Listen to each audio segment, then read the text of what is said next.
In tonight's Political Insider, Hillary Clinton's contradictory relationship with Citizens United. In public, Clinton slams the dark money that's corrupting our political system, but she's also one of its biggest beneficiaries. For more, I'm joined by Dave Levinthal, senior political reporter at the Center for Public Integrity. Dave, before we get to Clinton, give us a refresher course. What is Citizens United, and how did it impact politics in the United States?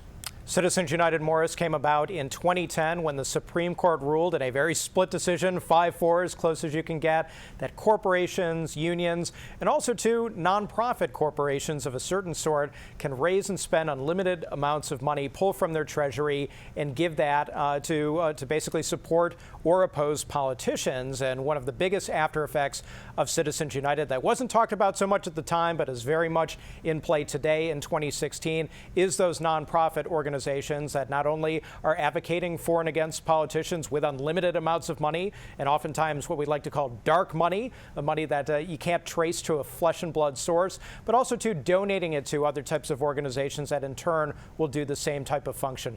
Dave, you're making news. Last week, you published a thorough investigation of Clinton's relationship with Citizens United. Let's start with her public statements. Generally speaking, how does she present herself to voters regarding campaign finance reform? On the stump, Hillary Clinton is very clear. She says she hates Citizens United. She wants to kill it dead. That as president, she would do everything in her power to roll back big money in politics, and is taking a very reformist stance toward the issue of money in politics. It's very similar in a certain way to Bernie Sanders, who perhaps on the Democratic side is a bit more well known for his anti-Citizens United approach. But when you line up the platform of Hillary Clinton and Bernie Sanders side by side, there aren't a whole lot of differences. You find in 2016 most presidential candidates enjoy the support of a super PAC or two or three or more. What about Clinton? Where does she fall on the spectrum? And here's the rub. Hillary Clinton, although she talks a very, very big game about reforming the system, has been arguably one of the biggest beneficiaries of the Citizens United decision in this election cycle, even among all presidential candidates since Citizens United became a decision.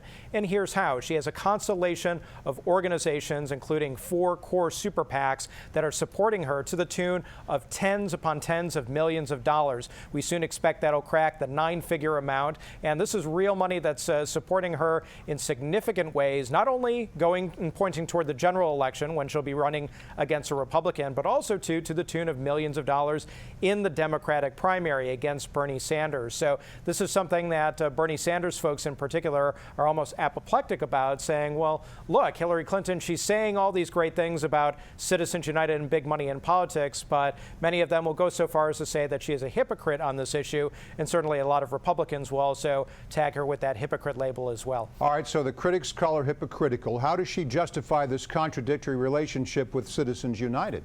You talk to her people, and we talked to her campaign at length, and various super PACs are supporting her. And the general takeaway that you get from them is they'll say, look, this is a system that we have in place right now. It's the law of the land. We don't like it. We don't want it. We will change it if we have the opportunity to do so, but we're going to play by the rules. We're not going to, quote, unilaterally disarm, which is a term that you hear over and over again from that side. Although that does, again, rankle the feathers of Bernie Sanders folks, who will say, well, look, we're living proof here on the Bernie Sanders side that you can opt out of the system as it is today. You can push away big money in the way that Hillary Clinton is benefiting from it, and as a result still run a successful campaign that is competitive in this kind of environment. So those are the two competing schools of thought that you have right now, Morris.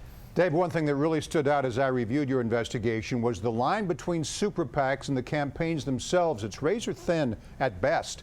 Who's watching this besides you?